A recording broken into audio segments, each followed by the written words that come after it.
On peut mettre la style, s'il vous plaît. Le timing de Dieu est parfait. Ouh, alléluia.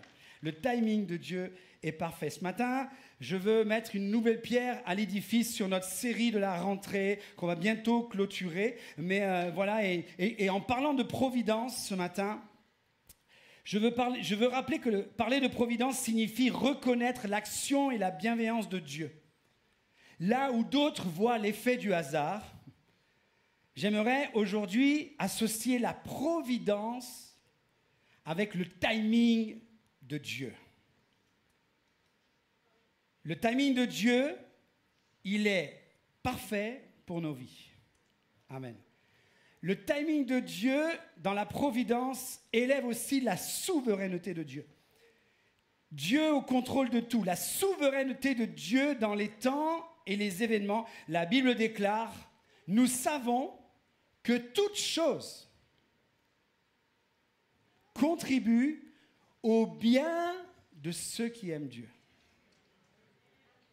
Toute chose contribue au bien de ceux qui aiment Dieu. Et dans le livre également de l'Ecclésiaste, il est écrit au chapitre 3 et verset 11, « Dieu fait toutes choses belles en son temps, au moment voulu. » Une autre version déclare, « Dieu a établi pour chaque événement le moment qui convient. » Amen.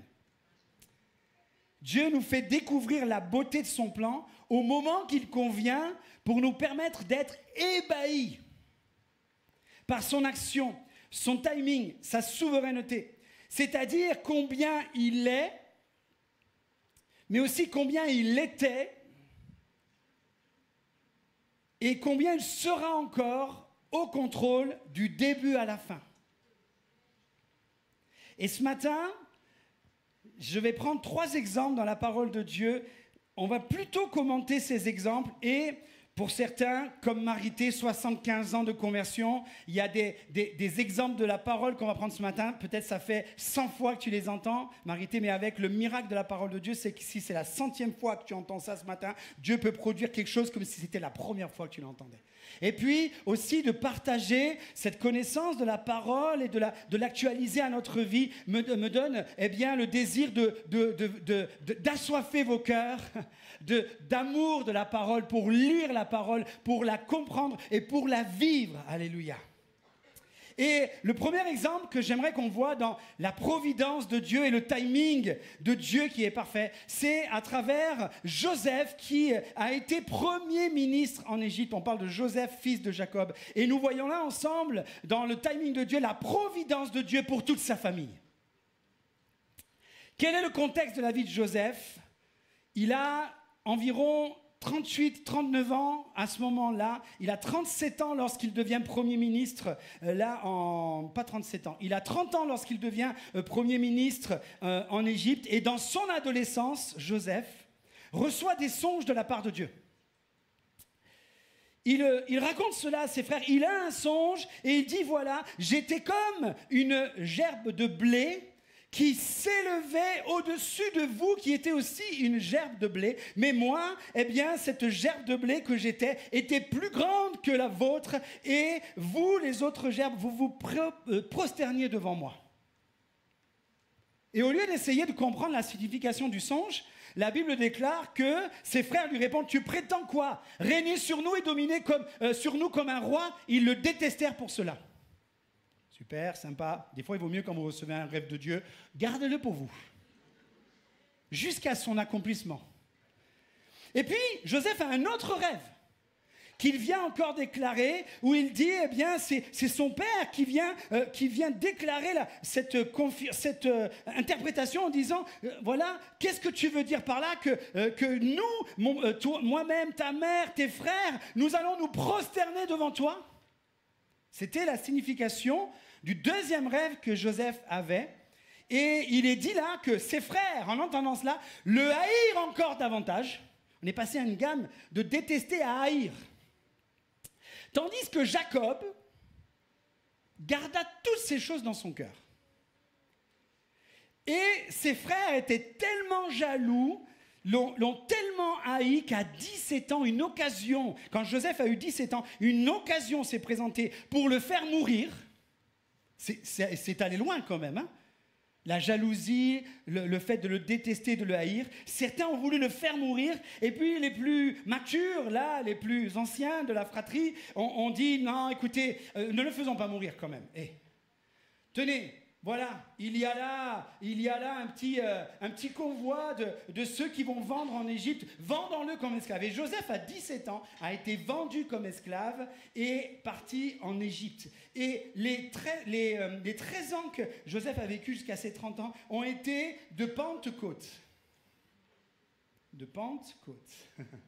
De haut, de bas, avec des hauts qui ont duré moins longtemps que les bas. Et les bas ont été bien plus profonds que la hauteur des succès. Mais dans tous ces moments, nous voyons, comme Marité aujourd'hui, que Joseph est resté fidèle à Dieu. Il n'a pas regardé aux circonstances pour honorer Dieu, même si les circonstances ont été défavorables, il est resté fidèle à Dieu. Et puis un jour, Dieu a fait qu'il y a eu une personne qui a eu un rêve, Pharaon, et dans ce rêve, il s'est dit, mais c'est quoi? J'ai pas l'interprétation. On se souvient de Joseph qui est alors en prison, oublié depuis 2 ans. Mais non, Pharaon, tu connais pas ton rêve, mais on connaît quelqu'un d'autre qui peut avoir l'interprétation parce que Joseph a continué à exercer ce service. C'est pas parce que des frères l'ont détesté pour cela que Joseph n'a pas continué à chercher et à déclarer la promesse de Dieu pour sa vie. Et Joseph, en déclarant là, en interprétant un songe de Pharaon, le songe de Pharaon, c'était pendant 7 ans, il va y avoir de l'abondance dans le pays d'Égypte, et pendant 7 ans, il va y avoir de la famine. Il faut que pendant les 7 ans d'abondance, tu fasses des récoltes pour que tu puisses subvenir aux besoins de toute ta famille, de tout ton peuple et de tout un pays pendant les 7 ans de famine. Et là, Pharaon dit, mais qui mieux que cet homme-là qui a la sagesse, qui vient de Dieu, pour gouverner mon pays? Et c'est comme ça que Joseph a été nommé Premier ministre d'Égypte. 7 ans d'abondance se passent, de 30 ans donc à 37 ans, et puis 7 ans qui arrivent de famine, et dans la première année de la famine, voilà que Jacob, pensant que son fils était mort, dévoré par une bête féroce, avec ses autres enfants qui étaient là, vivent aussi et subissent la famine. Et ils vont entendre qu'en Égypte, il y a de la provision. Et il va faire un premier voyage à ses enfants en disant « Allez chercher en Égypte des provisions ».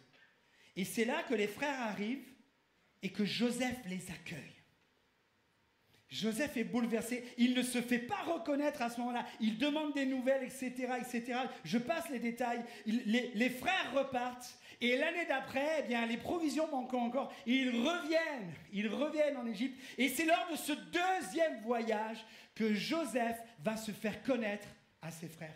Et Joseph, quand il va se faire connaître à ses frères, voilà, j'ai fait un bref résumé de 37 à 45, de 8 chapitres de la Bible, ce qui ne vous empêche pas de lire à partir de Genèse 37 ce soir et jusqu'au chapitre 50, vous allez voir qu'il y a de bonnes choses à vivre. On est dans Genèse 45. Genèse chapitre 45. Et voilà que Joseph va se faire connaître. Je suis Joseph, votre frère, celui que vous avez vendu à destination de l'Égypte. Maintenant, et regardez comment le timing de Dieu est là, la providence de Dieu. Joseph rentre dans cela. Ne vous tourmentez pas et ne soyez pas fâchés contre vous-même de m'avoir vendu pour que je sois conduit ici, car j'ai compris aujourd'hui. Je réalise, je considère que c'est pour vous sauver la vie que Dieu m'a envoyé ici avant vous. La gerbe de blé, de provision, qu'était Joseph, a vu les épis de ses frères venir et demander et se prosterner. Le premier rêve de Joseph, 38 ans auparavant, 39 ans auparavant, était en train de s'accomplir. Alors que sûrement il n'y croyait plus, alors que sûrement il s'est dit, mais cette nuit-là, j'aurais mieux fait de dormir profondément. Le rêve de Dieu s'accomplit. Et Joseph comprend tellement le plan de Dieu qu'il y inclut même ses frères, malgré leur intention mauvaise du commencement. Et là, c'est là que Joseph, se faisant connaître, va dire, mon père vit-il encore? Faites-le venir, je veux qu'on prenne soin de lui. Joseph a compris la providence de Dieu et le timing de Dieu a été parfait, car au moment où la famille en avait le plus besoin, parce qu'ils auraient pu périr à cause de la famine, voilà que Dieu a utilisé Joseph pour sauver sa famille dans sa providence. Et lorsque là, Jacob va venir, ils vont se retrouver, ça va être les retrouvailles, les embrassades.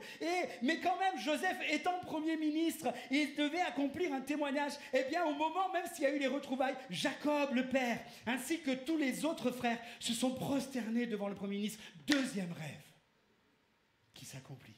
Mais dans la providence de Dieu, le timing de Dieu, il est parfait. Et Jacob va mourir après avoir béni tous ses enfants. Et là, on aurait pu se dire, c'est bon, maintenant que papa est parti, à nous tous.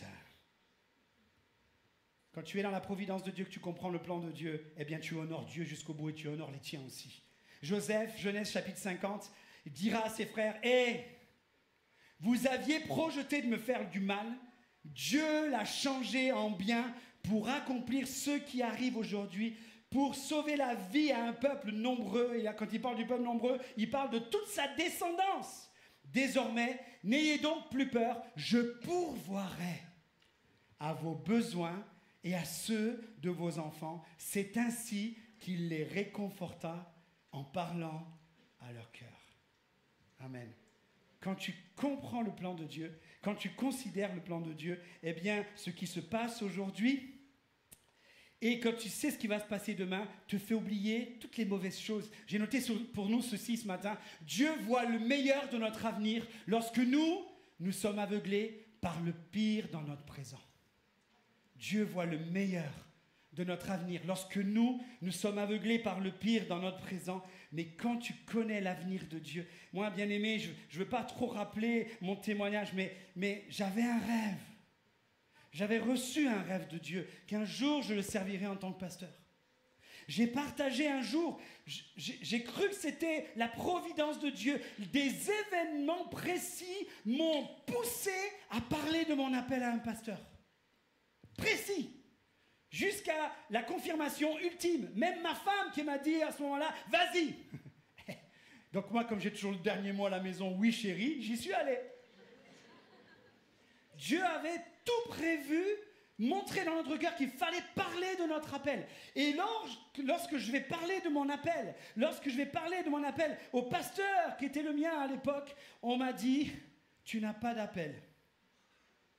C'est même pas plus tard, on verra, etc. Tu n'as pas d'appel, rentre chez toi. Et là, tu prends l'uppercut de ta vie. Sauf qu'il y a quelque chose qui te garde debout, tu n'arrives pas à le comprendre. L'appel de Dieu résonne toujours dans ton cœur. Tu prends l'uppercut, tu es là, tu as un genou, deux à terre, mais tu es comme debout encore, parce que l'appel de Dieu résonne plus fort que l'uppercut que tu viens de prendre. Et voilà que, eh bien, je vais passer les détails, mais un jour, eh bien, les choses ont fait que par ce brisement, Dieu a changé mon cœur. Et puis un jour, ça s'est fait qu'un pasteur a discerné mon appel. J'ai pu en parler avec lui. Et donc, j'ai pu rentrer officiellement en formation pastorale. Mais le Seigneur avait parlé à mon cœur. Je peux comprendre Joseph qui déclare ces choses. Dieu a parlé à mon cœur. Dieu m'avait révélé que ce pasteur qui était à l'époque mon pasteur, allait me lancer dans la formation pastorale officiellement. On était en l'été 2006, mais Dieu avait parlé à mon cœur en disant, tu vas aller remercier celui qui t'a dit non, parce que c'est moi qui ai prévu tout cela, car j'avais quelque chose de meilleur pour toi, c'est l'homme que tu es aujourd'hui et non pas celui que tu étais au commencement. Et j'ai compris que c'était la providence de Dieu qui avait utilisé ces circonstances qui m'ont le plus déchiré à l'époque, mais j'ai compris que Dieu avait une version de moi-même meilleure que celle qu'il fallait au départ. Parce que Dieu m'a montré que si j'étais rentré dans le ministère au moment où j'ai parlé de mon appel, j'allais devenir un jour un jeune homme, un homme orgueilleux qui allait plus faire souffrir les églises que les bénir. Et quand Dieu vous révèle cela, j'étais sur le volant de ma voiture, j'étais en train de redescendre de Bastia à Ajaccio, je suis à la sortie d'un village qui s'appelle Venaco, j'ai le détail précis dans ma tête. Et là, Dieu me parle à ce moment-là et c'est tellement clair dans mon cœur, c'est tellement net dans mon cœur que je suis visité dans la voiture et je bénis le Seigneur. Je bénis le Seigneur pour ce qu'il avait accompli. Amen. Quand Dieu voit le meilleur de notre avenir lorsque nous sommes aveuglés par le pire dans notre présent, mais quand tu connais l'avenir et que tu restes fidèle à Dieu, tu vois le plan de Dieu. Dieu était au contrôle de tout, même quand il paraissait silencieux et inactif. Amen. Le deuxième exemple, je vais voir avec vous. Question de la reine Esther. Et on va voir à travers, la reine Esther, pas seulement pour sa famille, mais la providence de Dieu pour tout son peuple. Et j'aimerais vous raconter l'histoire rapidement, je vais vous survoler les grandes lignes avec ces 4 acteurs principaux que nous trouvons dans le livre d'Esther. Franchement, vous avez de la bonne lecture là, entre Genèse 37, 50 et puis le livre d'Esther. Vous avez là 15 jours de lecture où vous allez pouvoir bénir le Seigneur. Nous avons 4 acteurs principaux et nous allons voir ce matin combien le timing de Dieu et le timing des hommes ne font qu'un. Alléluia. On est dans Esther, il est dit que, on est en 500 avant Jésus-Christ environ, il y avait à Suse, la capitale perse de l'époque, un juif qui avait été déporté, exilé aussi, du nom de Mardochée. Il est aussi à l'écran. Et Mardochée, en son temps, avait adopté une cousine germaine, fille de son oncle, qui était devenue orpheline et qui s'appelait Esther. Hadassa du nom hébreu, Esther du nom persan. Et Mardochée, lui, occupait un poste dans le palais du roi Assuérus, à l'entrée même, dans la cour du palais. Et Assuérus est le roi perse de l'époque, de l'Empire perse. Il est le roi de 127 provinces. C'est la plus grande royauté et la plus puissante royauté qui existait à l'époque. Et dans la providence de Dieu, Esther fut choisie pour entrer dans le harem du roi Assuérus, et celle-ci a été choisie pour devenir reine. Je lis Esther 2,17. Le roi Assuérus préféra Esther à toutes les autres femmes. Elle gagna ses faveurs et sa sympathie plus que toutes les autres jeunes filles. Elle mit la couronne royale sur sa tête et il la proclama. Il mit la couronne royale sur sa tête et la proclama reine. Et sous le conseil de son cousin germain Mardochée, son tuteur, on va dire, Esther, il est écrit qu'elle n'avait toujours pas révélé ni sa famille, ni son origine, car Mardochée lui en avait interdit, et elle respectait ses ordres parce qu'elle était alors sous sa tutelle.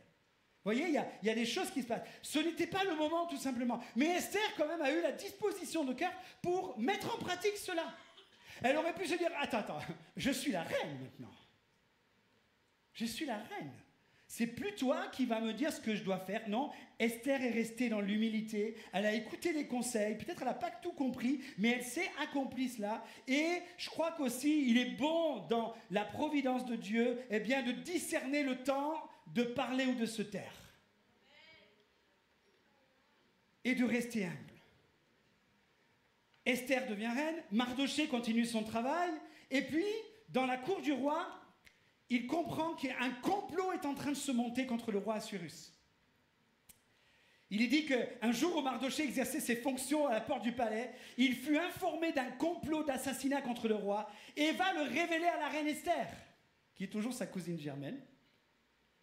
Et la reine Esther a eu l'occasion d'en parler au roi, et l'information a été vérifié et confirmé, de sorte que ces 2 hommes qui étaient en train de monter un coup d'État pour assassiner le roi furent pendus. Voilà, c'était radical à l'époque. Tout cela fut enregistré par écrit dans les archives du roi. Mais à ce moment-là, aucun remerciement à Mardochée.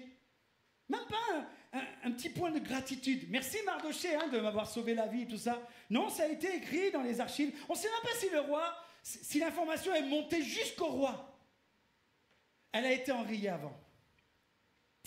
Le roi, lui, à ce moment-là, 4e acteur que nous avons à l'écran, va nommer Premier ministre à ses côtés, comme bras droit, un homme qui s'appelle Aman. Et le roi va le combler d'honneur et de pouvoir. Et cet homme-là, quand on discerne un petit peu la parole, on sent que c'était un homme orgueilleux qui prenait un grand plaisir à ce que ses sujets, ses serviteurs, les hommes fonctionnaires qui étaient là à ses côtés se prosternent devant lui. Il avait en parlant au roi, permis que le roi dise on doit se prosterner devant Aman lorsqu'on rentre. Et il est dit que Mardochée, lui, j'ai essayé de chercher, si quelques théologiens pourraient venir m'éclairer un petit peu, j'ai essayé de chercher pourquoi Mardochée ne l'a pas fait. Il y a pas, mais sûrement dans son cœur, il a ressenti, puis après spirituellement, il y a tellement d'images, je ne vais pas trop m'éparpiller ce matin. Mardochée ne voulait pas se prosterner devant Aman. Au début, ça ne se voit pas.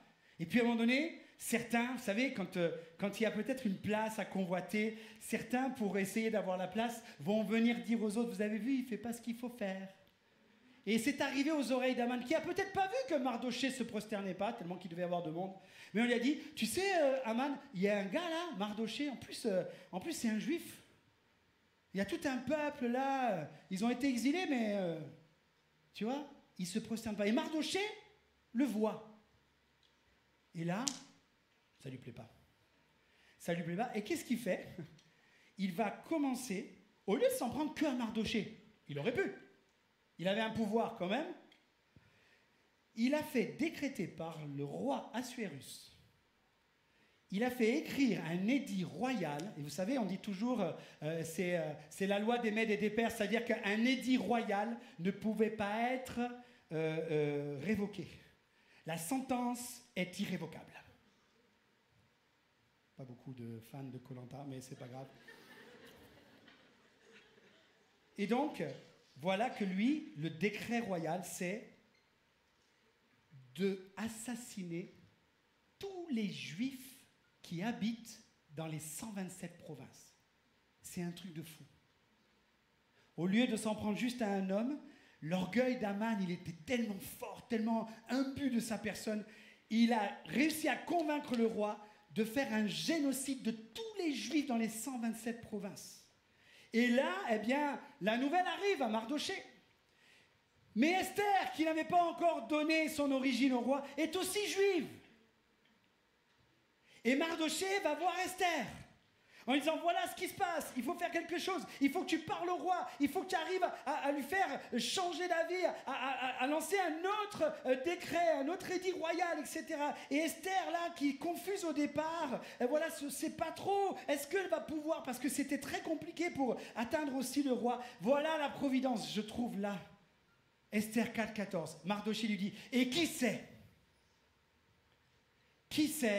si ce n'est pas pour un temps comme celui-ci que tu es parvenu à la royauté. Et cette parole-là a frappé de plein fouet Esther, et elle a dit à Mardochée, ok, prenez 3 jours de jeûne. On va jeûner 3 jours, et je ferai la demande de rencontrer le roi. Vous voyez? Et là, elle a eu vraiment tout le peuple qui était dans la confusion, parce que l'édit royal, il était parti déjà, et tous les Juifs des 127 provinces étaient dans le deuil de savoir qu'il va y avoir un jour où tout le monde va pouvoir les exterminer. Esther, va pouvoir approcher le roi, il va lui faire part d'une faveur. Voilà, mon roi, j'ai une demande à te faire. Permets de venir, toi et Aman, au repas que je ferai pour toi ce soir. Et là, voilà que Assuérus vient avec Aman. Ils font le banquet et Assuérus, il va dire à Esther, quelle est ta demande? Même si tu me demandais la moitié de mon royaume, je ne sais pas si ça a inspiré d'autres personnes comme Hérode plus tard, même si tu me demandes la moitié de mon royaume, je te l'accorderai devant tout le monde. Et Esther lui dit, ok, merci, je te ferai ma demande demain soir. Je veux encore faire un banquet pour toi, et demain soir, puisque tu m'y autorises, je te ferai la demande, la faveur que j'ai besoin de te demander. Et là, il se quitte lors de ce repas. Aman, il est gonflé à bloc. Waouh, il a été à la table de la reine, invité par la reine, à côté du roi. Il est gonflé à bloc. Il sort de là, il passe dans la cour du palais, et il rencontre Mardochée. Et Mardochée, lui, il est fidèle aussi, hein. Il ne se prosterne pas devant Aman. Et Aman, là, Alors qu'il est dans la joie de tout ce qu'il a. Vous savez, l'insatisfait, il n'est jamais satisfait.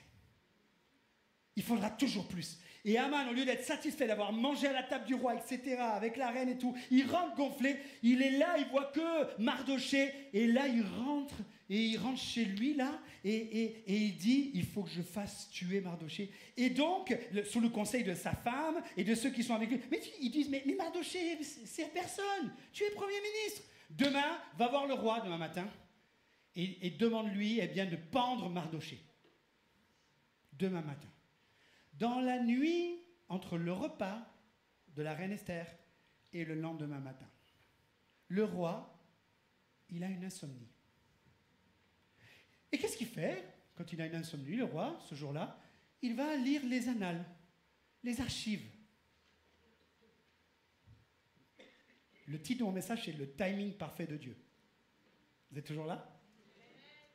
Il lit les archives et il lit qu'un homme du nom de Mardoché avait enrayé un complot d'assassinat contre lui-même. Il lit ça.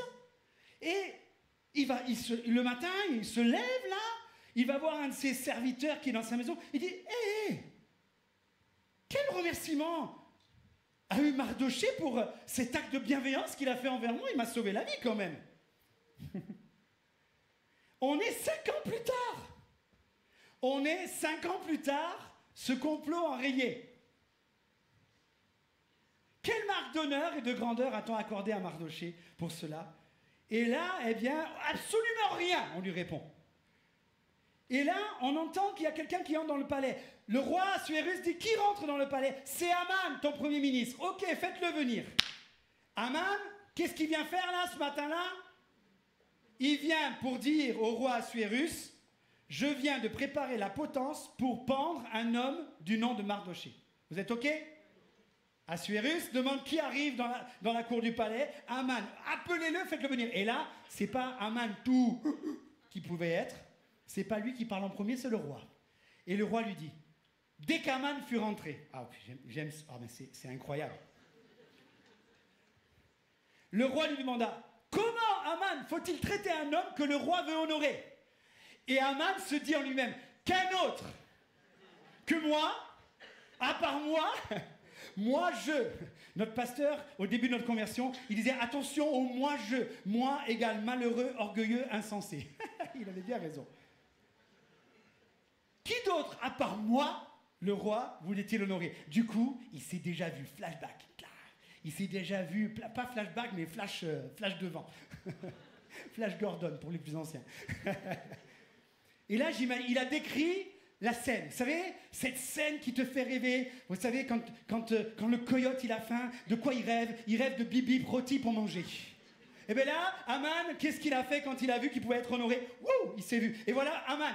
On est là dans le livre d'Esther toujours. Si le roi veut honorer un homme, il faut prendre un vêtement royal que le roi a déjà porté, ainsi qu'un cheval que le roi a déjà monté, et sur la tête duquel on est posé une couronne royale. Voilà l'homme. Il faut confier le vêtement, le cheval, à l'un des plus illustres princes du roi, mettre cette tenue à l'homme que le roi veut honorer, le conduire, monter sur le cheval, le conduire sur la place de la ville et crier devant lui. Voici comment l'on agit pour l'homme que le roi veut traiter.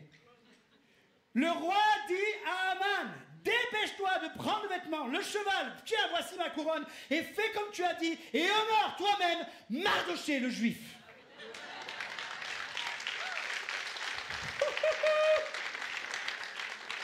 Mardoché le juif.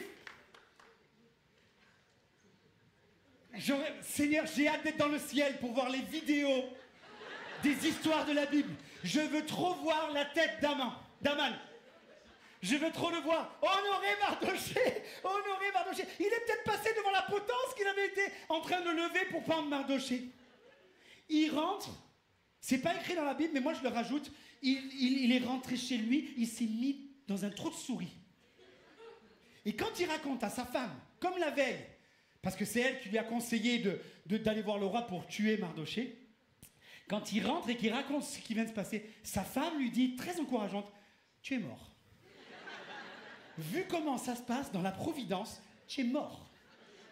Super. Faites bien vos choix, les amis, avant de vous marier quand même. Hein. Le soir arrive le deuxième repas. Et voilà, et je fais vite, je vois le temps passer, Seigneur, je n'avais pas vu. J'ai encore un exemple. Ils arrivent, et donc Assuérus dit, « Que veux-tu, ma reine? C'est quoi ta demande ?» Et voilà que, eh bien, la reine répondit, « Si j'ai trouvé grâce à tes yeux, roi, si tu le juges bon, accorde-moi la vie sauve. Ainsi qu'à mon peuple, sauve mon peuple. Voilà mon désir. En effet, nous avons été vendus, mon peuple et moi, pour être exterminés, massacrés et supprimés. » Et le roi dit, « Mais quoi? Mais qui veut faire cela ?» Et la reine dit, le roi dit, « Qui est-il, celui qui a projeté ainsi d'agir ?» Et Esther dit, « L'homme qui est notre adversaire, notre ennemi, c'est Aman. » Et là, le roi sort dans une colère noire, il se retire un instant du banquet, il revient, au moment où il revient, providence de Dieu, Aman essaie de convaincre Esther de « S'il te plaît ».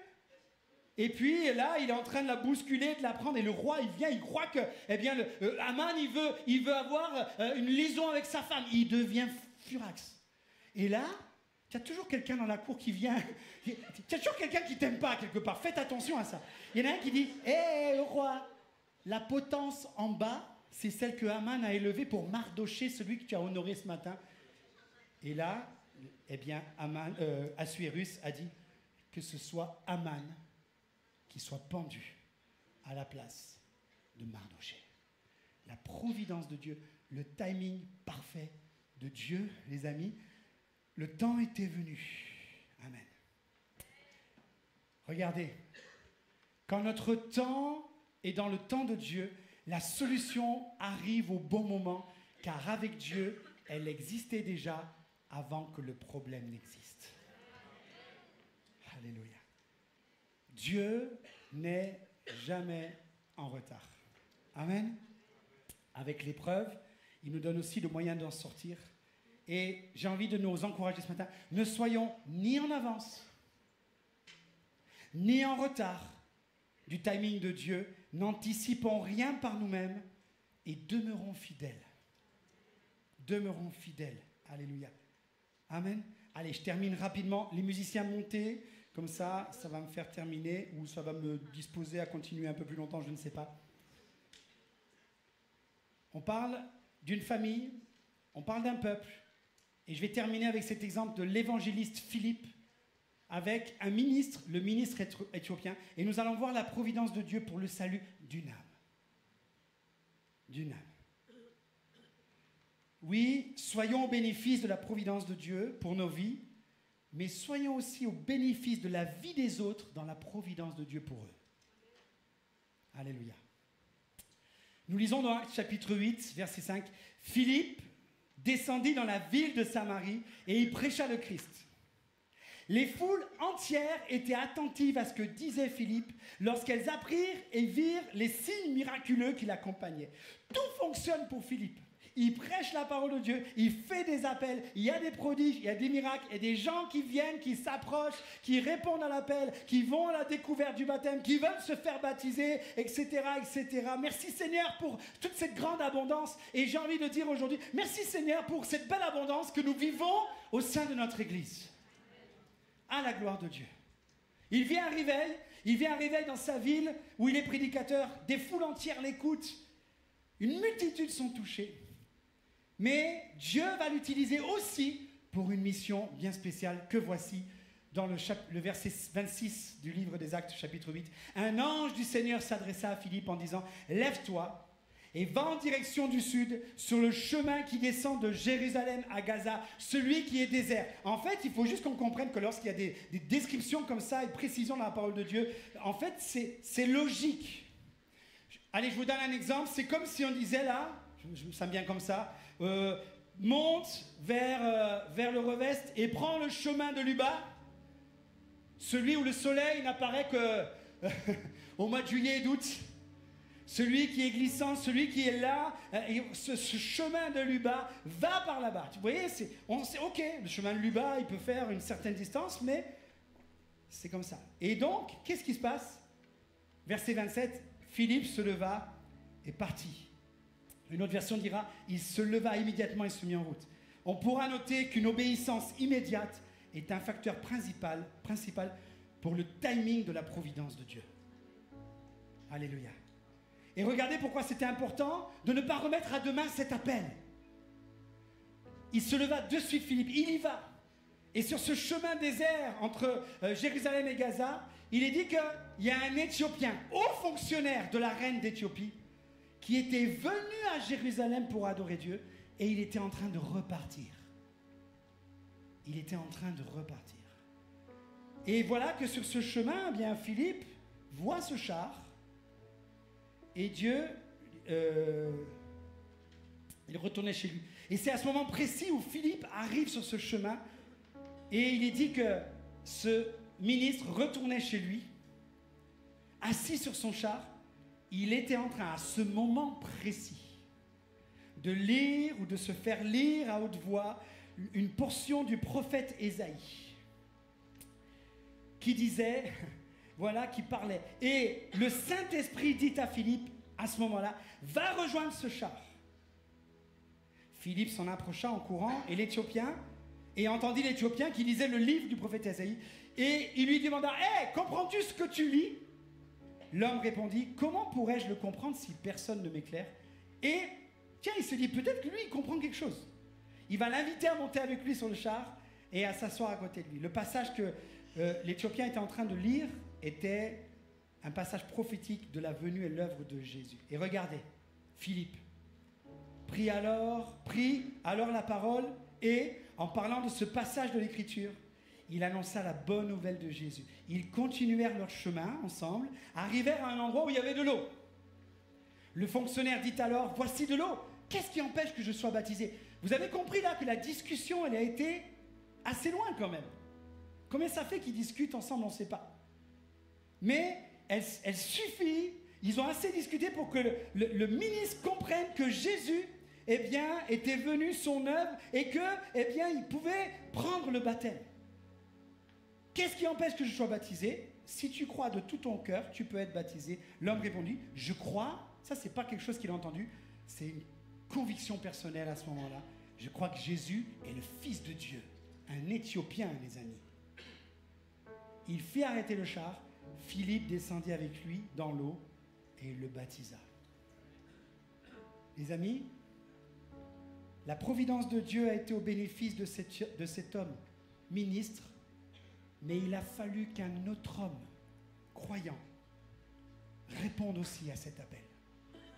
Et les amis, non seulement ce matin, je nous encourage à attendre et à ne pas considérer les choses tant qu'on ne découvre pas le plan que Dieu a pour nous. Et que ce soit pour l'exemple de Joseph, où c'était mal, ça avait mal démarré. Il y a des choses qui sont peut-être très mal en point dans ta vie aujourd'hui. Tu ne sais pas ce que Dieu veut faire demain. Mais moi, je sais que si tu restes attaché à Dieu et fidèle à Dieu, Dieu est capable de changer le mal en bien. Et de te permettre de découvrir toute la providence de Dieu. Et peut-être qu'il a une version meilleure de toi après tout ça que ce que tu l'étais au départ. Dans le cadre de la reine Esther, eh bien, il y a des choses, des fois, on peut ne pas être remercié, on peut faire un service, on n'est même pas accepté ou quoi que ce soit. Et puis, à un moment donné, Dieu démêle tous les nœuds là, et puis la providence de Dieu vient, le timing de Dieu, il est parfait pour te sauver.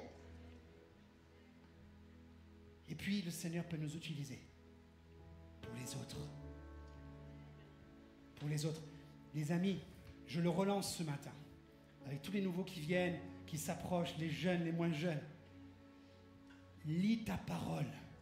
Lis la parole de Dieu. Mange. Mange. Lis la Bible. Médite-la de tes yeux. Là, imprègne-toi. Parce que quand quelqu'un ne va pas la comprendre, parce que toi, tu l'auras lu et que le Saint-Esprit t'aura enseigné, tu peux être une source de compréhension pour l'autre. Et l'autre la reçoit et donne sa vie à Jésus. Alléluia. Soyons des bénéficiaires, mais aussi des acteurs de la providence de Dieu. Je reviens sur ce verset du départ avec la totalité du verset. Nous savons que toute chose contribue au bien de ceux qui aiment Dieu, de ceux qui sont appelés conformément à son plan. Et j'ai envie de dire ce matin, et ceux qui restent, eh bien, conformes à son plan, conformes à sa parole. Amen. Je n'avais pas vu qu'il y avait la fille de M. Cizeron ce matin, Michel. Alléluia. Ça a dû rappeler plein de choses ce matin. Gloire à Dieu. Un homme s'est converti à Toulon il y a des dizaines d'années, a été utilisé par Dieu pour être un apôtre dans une île où il n'y avait pas l'évangile, a été utilisé. Et ce matin, eh bien, sa fille est là et voit ses enfants et petits-enfants la suivre à l'église. Quelle belle providence. Mais je pense à ça, Michel, en vous voyant, parce que vous avez eu à cœur de transmettre la parole de Dieu aux enfants. Et Dieu vous a utilisé pour bâtir des colonies de vacances, pas pour que seulement les parents soient tranquilles pendant les jours de congé, mais pour que les enfants reçoivent la parole et vivent la parole. Merci Seigneur pour tout ce qui s'est produit dans notre pays, dans l'île de la Réunion. Et merci Seigneur pour ce que Dieu veut nous utiliser pour la vie des autres. Soyons bénéficiaires, mais aussi acteurs de Dieu, de la providence de Dieu, et restons de ceux qui sont conformes à son plan, sa parole, sa volonté. Amen. On prend un temps ce matin. On va terminer simplement par ma prière et ce chant qui va être donné. Ceux qui auront besoin de la prière ce matin, après la célébration dans quelques instants, vous pouvez venir sur le devant. Vous attachez pas seulement à ceux qui prient. Personnellement, moi je vais aller saluer les gens dans l'accueil ce matin. Il ne faut pas croire qu'il n'y a que par un seul homme que la bénédiction vient. Tous ceux qui viennent, qui ont été nommés pour la prière et qui viennent là, c'est votre foi en action avec la leur qui va faire que Dieu va agir. Ne nous attachons pas aux messagers, attachons-nous au message. Seigneur, nous avons vu ce matin que beaucoup est question d'abandon, d'obéissance et de disponibilité de notre vie pour entrer, pour vivre et pour faire vivre ta providence, Seigneur. Seigneur, ce matin, oui, nous déclarons que tu n'es pas en retard. Et Seigneur, nous voulons te dire, nous ne voulons pas être en avance, ni en retard, au rendez-vous, Seigneur. Et Seigneur, quelle que soit la situation d'aujourd'hui, quelle qu'ait été la situation d'hier, tu viens faire comprendre ton plan. Tu viens appeler des hommes et des femmes conformément à ton plan. Et tu déclares ce matin, et tu nous rappelles que toute chose concourt pour le bien de ceux qui t'aiment. Même si on vit le mauvais, même si on vit le pire, même si on vit le meilleur, même si on vit le succès. Seigneur, nous voulons rester dans ta providence pour nos vies. Qui sait si ce n'est pas pour une œuvre précise que Dieu veut accomplir avec toi, que ton compte en banque déborde en ce moment. Qui sait si ce n'est pas pour que tu aies à la place que tu occupes aujourd'hui, pour une œuvre que Dieu avait prévue d'avance. Nous voulons accomplir les œuvres que Dieu a prévues d'avance pour nous et pour ceux que Dieu voudra nous utiliser. Seigneur, ce matin, trouve-nous sincères, trouve-nous obéissants, trouve-nous disponibles, trouve-nous repentants, Seigneur. Trouve-nous, Seigneur, faisant demi-tour, Seigneur, si nous sommes sur une mauvaise direction, pour reprendre la bonne direction. Trouve-nous, Seigneur, si nous sommes depuis longtemps dans la mauvaise direction. Eh bien, trouve-nous, Seigneur, disponibles à changer d'attitude, à nous repentir et à venir dans la bonne direction. Ce matin, tu vas déclarer à des hommes et des femmes, même ceux qui viennent depuis seulement peu de temps, eh bien, la direction que tu étais en train de prendre n'est pas la bonne. Mais tu ne pouvais pas le savoir parce que tu n'avais pas encore la révélation de ma parole et de l'Esprit Saint qui veut entrer en toi, qui veut te révéler les choses. Et le Seigneur va te révéler la mauvaise direction. À toi d'arrêter sur ce chemin. À toi de faire demi-tour. À toi de prendre la direction de Dieu. Parce que la providence de Dieu dans ta vie, le timing de Dieu parfait, c'est que tu sois là ce matin et que tu entres pleinement dans ses voies. Seigneur, aide-nous, notre Dieu, ce matin. Chacune, chacun, que ce soit pour ceux qui ont 75 ans d'expérience, comme pour ceux qui n'ont pas encore pris le baptême, tu es le même pour nous tous, hier comme aujourd'hui, comme pour demain et jusqu'à ton retour. Au nom de Jésus, restons dans le recueillement et laissons-nous conduire en terminant par ce chant qui sera comme une prière pour nous tous. Disposons nos cœurs, que Dieu soit